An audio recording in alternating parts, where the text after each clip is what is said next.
হজরত শাহজালাল আন্তর্জাতিক বিমানবন্দরে ভয়াবহ দেখছে মিডিয়া, সারা বিশ্বের লোকে দেখছে। আর উদ্ধারকারী ফায়ার সার্ভিসের লোকগুলা পানির জন্য করতেছে। আর কিছু হলুদ কন্টেন্ট ক্রিয়েটাররা শুধু ভিডিও করতেছে। তারা আর উদ্ধার করতে চায় না, ভিডিও বানানোর জন্য নেছে।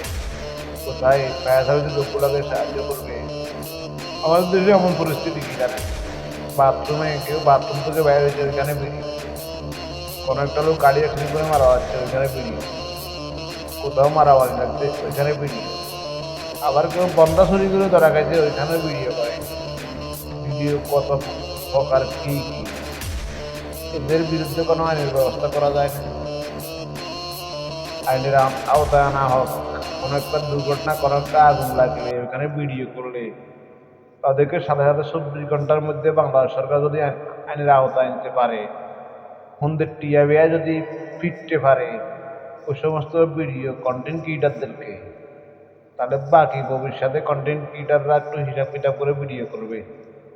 আপনারা কি করেন কমেন্ট বক্সে দেখতে চাই। ভালো ভিডিও করলে তো এখানে আর ভিউ হয় না, কমানো হয় না, লাইকও হয় না। স্যার দেখি কারা কারা একমত আছেন, আমি দেখতে চাই। আমি তাদের নাম ধরে ইনশাল্লাহ নেক্সট ভিডিওতে আপনাদের নামটাও ঘোষণা করবো ইনশাল্লাহ।